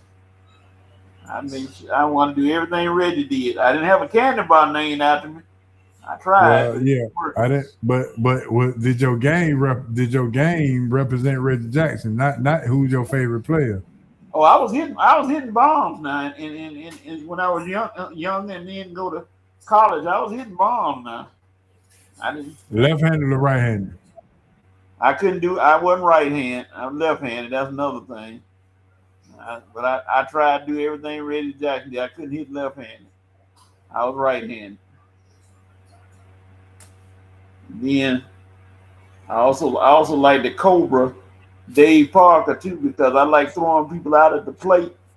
Oh, And okay. then Go ahead now, throwing coach. people out that try to go from first to third on a base hit and laughing at them like, ha. All right. So who you taking? Who you taking? Reggie Jackson, Dave Parker, or Tony Gwynn?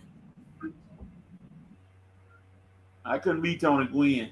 I was too slow. I ain't hit for base hits a lot. I tried to bomb. So it's gonna be All Tony right, so Gwynn. what you got? Oh, you the track man, right? Yeah, I mean, but when we played, you always want to be your favorite player, whatever. We play a lot of baseball, believe it or not. I play a lot of baseball in the neighborhood and whatnot. And I always tried to be like Ozzy, play shortstop, be exciting. And then I figured out I could switch hit, so I played. I could hit from both sides of the plate. So that probably was the one. And I told y'all before, St. Louis was my favorite team because you had Willie, Ozzy. Basically, the whole team was black. Vince. Yeah, they was an exciting. Tommy, Jack, Vince. Yep. Look at Big Z. Big Z says Steve Carlton. His game resembles Steve Carlton. Wait a minute, Big Z was throwing the pill. Ooh. Yeah. Big Z with the off-speed sliders and the hooks. What age did they teach you to throw a curveball, Big Z? He's a proponent that you shouldn't throw it when you're too young. When you're young. Thank you. I totally and I'm in the car with you on that. Too much stress on the elbow. These parents out there teaching these kids curveball at age 8. Come on, man. You serious? All right, mine was I played all three sports. So in football, Warren Moon was my game resembled because I was a gunslinger. Baseball was Darryl Strawberry. Even though I'm right-handed dominant, I hit left-handed. And Darryl Strawberry was my game resembled him as far as hitting. As far as pitching, I would say Nolan Ryan was my guy. Was my game resembled Nolan Ryan very, very much because even at the age of 14, 15, I was throwing like 92.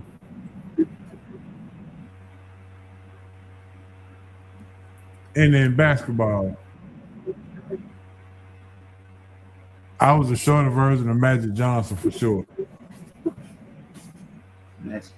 I'm 6'4", he's 6'9", so. But we had the same game. But I had a better jump shot than he did. So there you go. I was waiting on VP to tell me what he was, what his game resembled. Probably the guy that was carrying the bucket.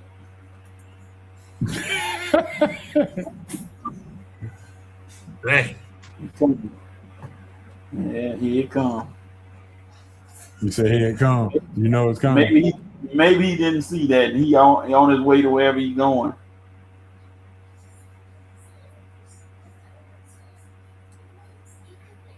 All right, Coach, go ahead and let everybody know what time it is. Hey, Carlotta. Yeah, here comes Carlotta. Well, when you're shopping, make sure that they give you a nice big tote bag to carry all your stuff in, so you won't get it misplaced. And sometimes you use that bag to put other bags inside of it. But we don't need all that because it ain't but one fun bag. That's all it is. So that's all you need to get you through the day.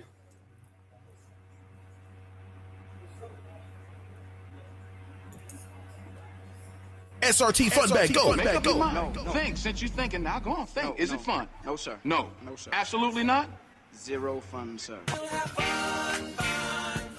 Oh, funny. What in the world is in that bag? What you got in that bag? Are we having fun yet?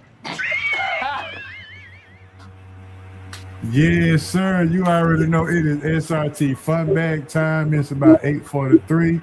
And it is time to shake it down and get down with the boogie on down with the SRT fun bag. So you already know Carletta is in the house. She has given us the hello, y'all, what's up, and she is ready.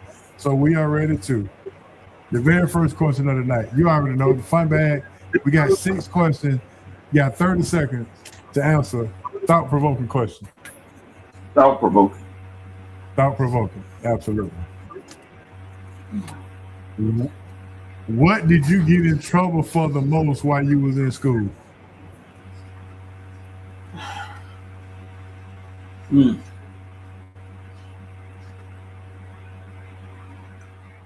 Ace is pointing to his lip.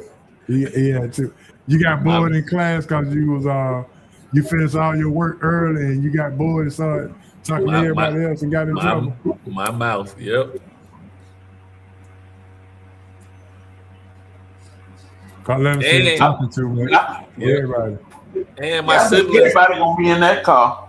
My siblings was before me, and I had some of the same teachers, but my siblings were a little bit more shy than I was, and so they thought I was gonna be like my siblings. Yeah. No, sir. Hey, Coach, look what VP answer is. Sass is the teacher. Oh Lord, I can see that. Yeah, wow, let's go. Letting the teacher know. Big Z said nothing. Big Z was a quiet guy. I got in trouble one time. Y'all remember Pop Pencil? Yeah. I got in trouble one time because we was in the back doing Pop Pencils. I'm like, well, I already finished my work, so what's the problem? It always be other people that get you in trouble, ain't it, H.O.? Like I say something, you say something, and then people start laughing. Like if ain't nobody laugh, I'd have been okay. All right, here we go. This is an old school question for sure. Do you remember your first ever email address? Whether it be AOL, NetZero. Oh Lord. Shoot, I still got it. Was it AOL? Nah, Hotmail. Hotmail, okay.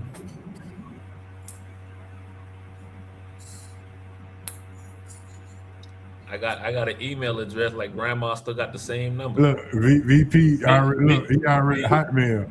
We on it. His sister. You remember your Hotmail? AOL? Nope, I sure don't. Did you have an AOL or Hotmail? I don't think so. That's been a minute. Did you have a CD, Coach? Did you have a CD? No, but it's a real answer. It's a real question. I'm not even trying to be funny. See, that's how I got in trouble right there. That's how I got in trouble. I was asking a serious question, and then somebody laughed. Wow. That's it. You just see firsthand, y'all, how I got in trouble. I was asking. Well, you know, what I think he was saying is AOL had a CD. All you had to do is just stick it in the That's computer. That's why I was asking. If he had a CD, he had an AOL. It walks you through setting up your email. That's what I was trying to get at, Coach. I wasn't trying to say you ain't have a CD because you probably still had the 8-track. I was really trying to It's coming. I'm just waiting on it. Big Z said he was at AOL, baby. Z McLaren at AOL. Yes, sir. Oh man, I was asking a serious question. Here's the next question. If a jeweler say you get one piece of jewelry for free, only one, what piece of jewelry would you pick?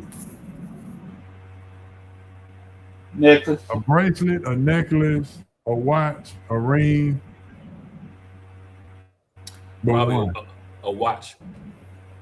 What kind of watch? Oh man, you know I had to go to GMT. The Rolly. You going with the Rolly? Yeah.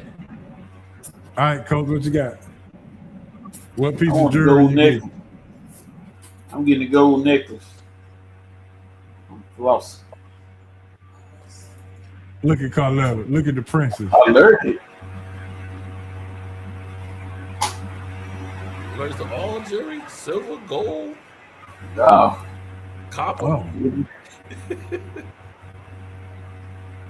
Oh yeah, the Patek Philippe is the dope one, the Breitling too. There you go. Yeah. I like the Breitlands or the APs. All right, Tracy's in the building. She said she'd get her necklace. I'm getting a watch. I'm getting an AP watch with some diamonds on the outside.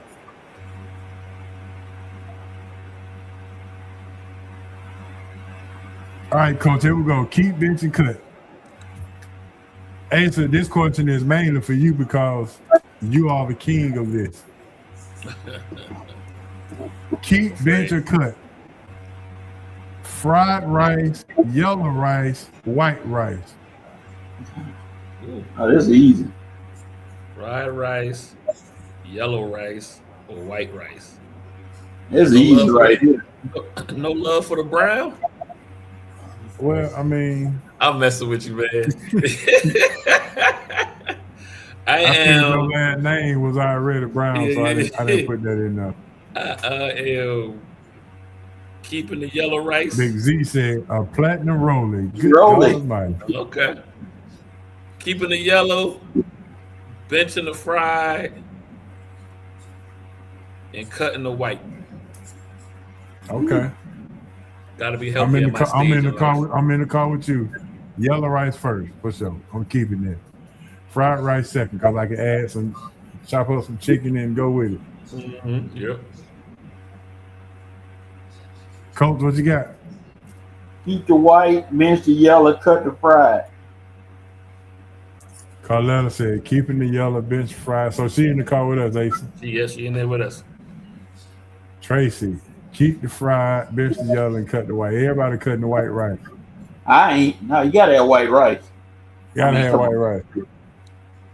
If you get the sticky kind, Coach, you might have something. Did he say saffron? Listen to that. Look at that. Saffron. Ain't that something? Keep the yellow, bench the fried, and cut the white. So Big Z in there with us too. Yep.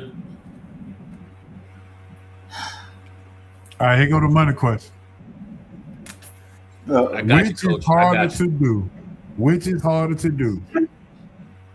This is gonna be interesting. Make $1 million within 1 year, or if you've already made $1 million, can you keep it for one? Can you maintain the $1 million at the end by the end of the year? So the question is, which is harder to do? Make $1 million or maintain $1 million?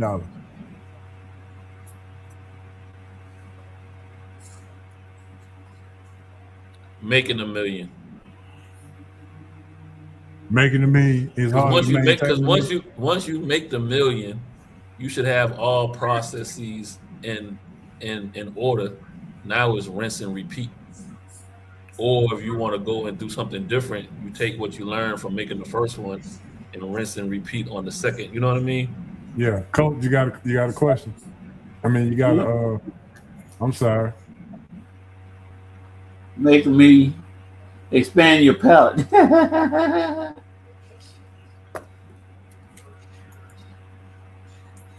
VP say make $1 million is harder to maintain $1 million.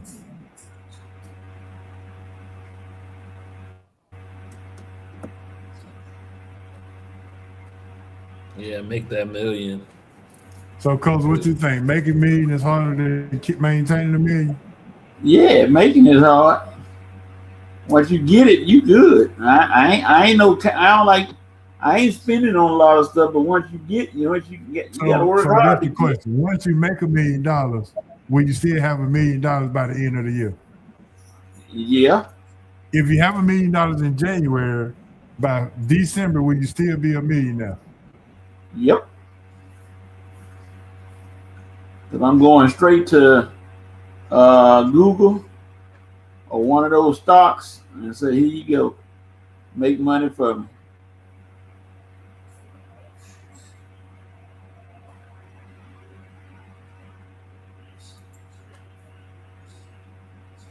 VP said once again he riding the bus, drinking water everywhere. Fast and Carletta said, "Amen to that."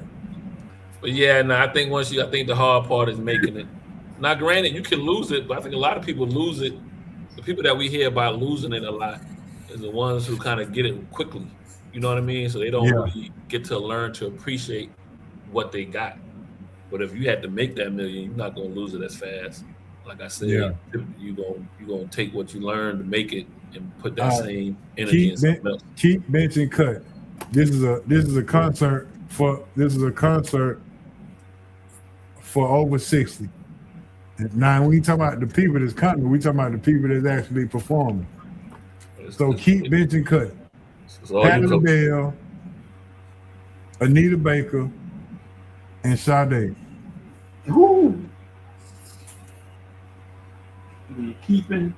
I seen two of the three. So my answer is going to tell you which two I've seen and who I haven't seen.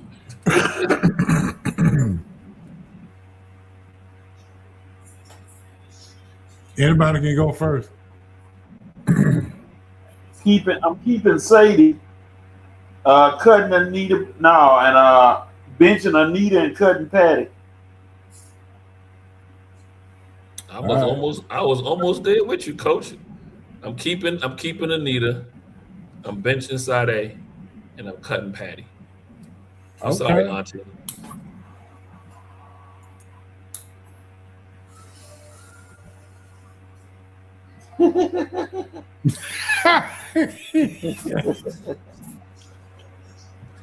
Now, if Patty gonna be making some dinner, like a famous Thanksgiving dinner or whatever, I could be bribed in the. Yeah, you gotta watch Patty.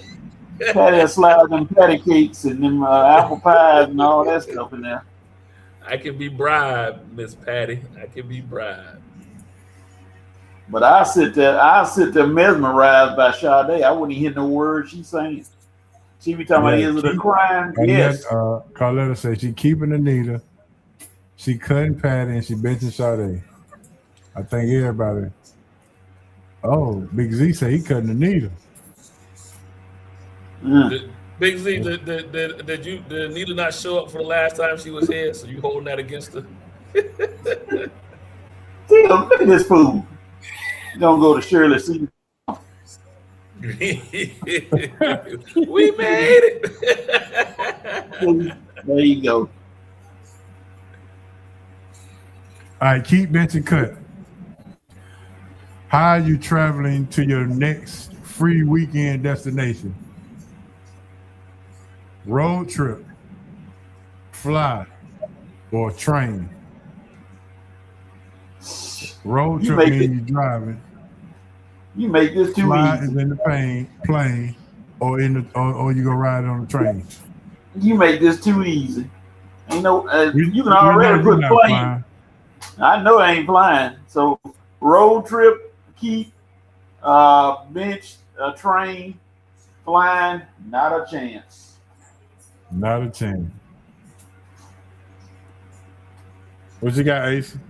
So it's funny you say that, man. So like my next thing that I'm trying to plan later on this year is going somewhere where you don't want to go, but I got family up in New York, and yeah, be safe and have fun. Take my as I take I was gonna take my baby girl up there to see some family, and the experience that I had almost getting stuck in Miami a few weeks ago with Spirit shutting down and causing all kind of stuff, and I'm like, you know what? I'm gonna jump on the train, man. Let me get back to riding the train. So I'm gonna keep the train.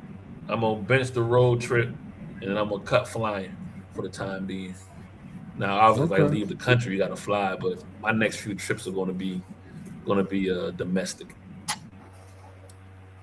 I can dig that. Road trip, Vince, you always on the road anyway. And I'm gonna see what this Amtrak is all about. Big Z said no way he flying. That's right. Thank you, Big Z. No, sir.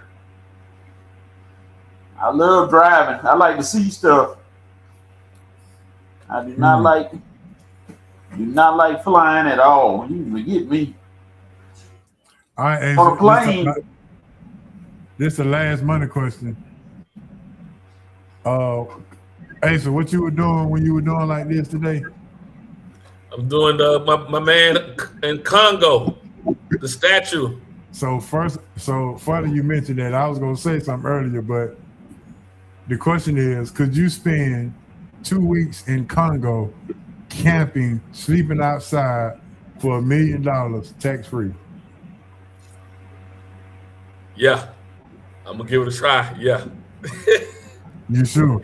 Even though I can't hold this stand for 30 seconds, you do it for 90 minutes.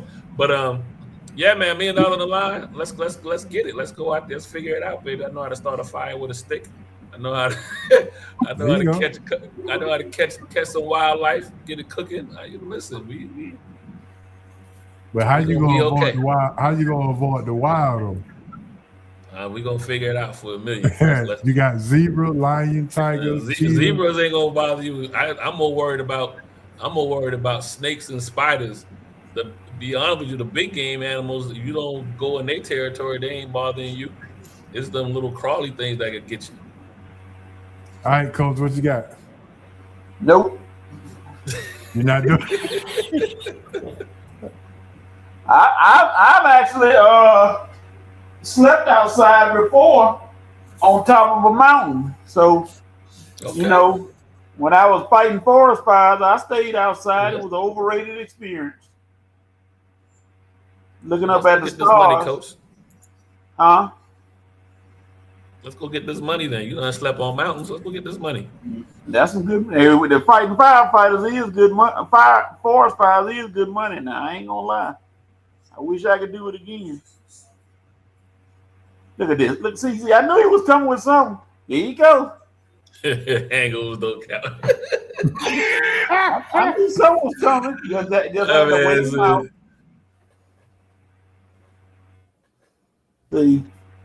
See, look at Big Z. Big Z, the one that got a common sense. Oh, Miss Carletta, my passport got many stamps. So Carletta, that's the question. Carletta, would you be able to sleep outside for 2 weeks in Congo? No, indeed. We got to do Mbappa. We got to do this. She got to catch her own fish and avoid all the lions and tigers. And the people got them painted faces, you got to avoid them too. See, now you trying to make it bad, H.O. Hey, listen. I just saw Crocodile Dundee. See, that's the Outback. That's Australia. I know it, but the same. Look, they travel all over the place. See, for the guys that don't fly. Well, Carletta, I'm sorry, I've flown before. Overrated experience. Nope. Overrated. He said he got enough camera experience in the military. Carletta said yes, she can survive 2 weeks. All right, Carletta.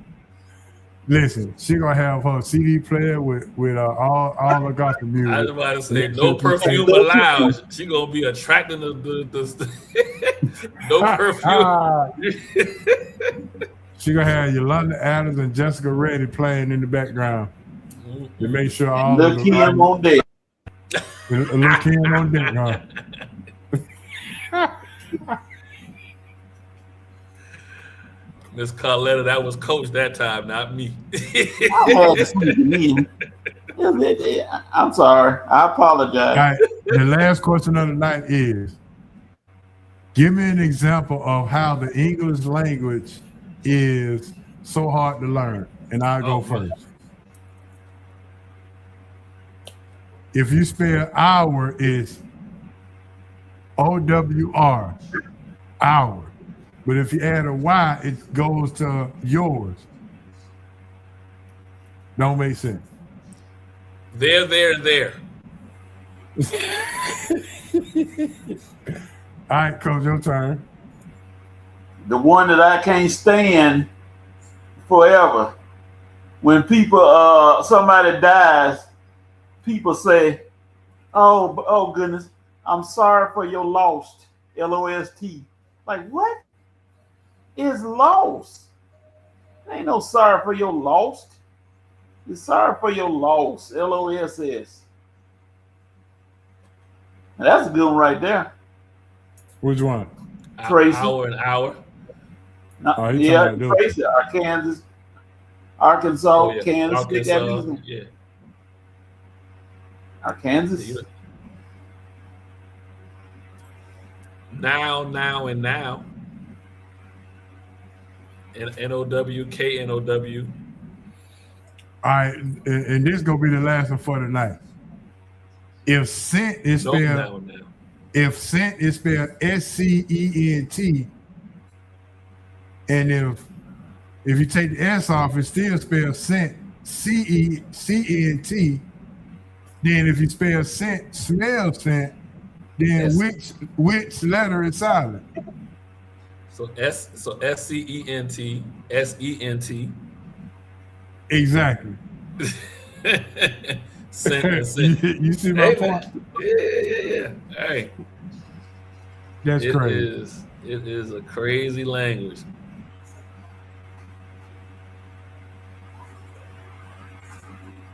Oh, okay. I get that for sure. Record. Depending on how you use it, right? That's crazy.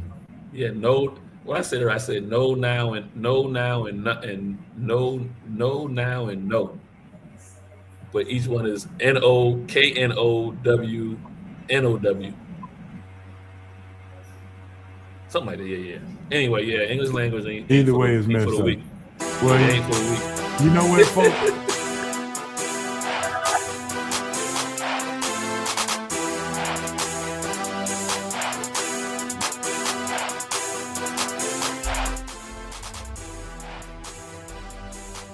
There it is. Let's go to end episode 479. Time for coming through. Time for everybody coming through and being able to check us out. Shout out to Asa and Coach for continuing to rock and roll with us. Shout out to everybody who continue to rock with the SRT and Sports Roundtable. 500 is coming up pretty soon, November the 11th. I think I've already checked the date, so we got to do something big. And I'm in the planning stages of trying to do something big for episode 500. So that's all I got. And it's all right, Asa, go ahead, give me a shout out. Shout out to you, H.O., to you, Coach, and the SRT family. One time for Smitty on the Falcons Report, always bringing some good information. One time to all the melanated countries in the World Cup that scored goals for the first time. Cape Verde, Congo, Black Star tonight, see what they do. And then check me out on Mondays, me and my other half of the DNA Sports Talk, 7 to 9. Just go to all social media, DNA Sports Talk. Check us out. All right, Coach, what you got? Shout out to you two guys for keeping it real. Every night. Shout out to Hancock who stuck on last time. D. Will, Smitty, Big Bo Bell, D. Will, everybody, E Double, everybody that listen tonight. VP, Big Z, Tracy, Carletta, Teresa, and Bob. And my boys on the Red Rail Sports Show. Reverend Harris, Reverend Mike is doing well. Life is going well for him. So, again, congratulations to him on his recent nuptials. Big word.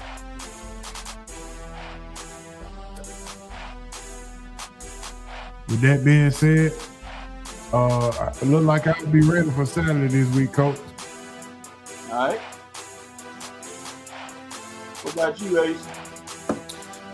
Yes, sir. I should be able to. I can jump on. Okay. Yeah. All right. We're good to go. Tell Dr. Harris he can take a chill pill and go on his honeymoon. He probably been on that, so he's back at work. They got him working. Oh, okay. He was back here. I think, this week. At a funeral, I believe. I'm not sure. Yeah, I think I saw that too.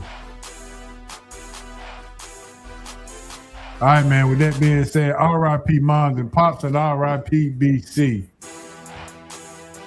For my main man, Asa, Coach, and myself, Hancock, D. Will, Smitty, E-Dub, and Bob.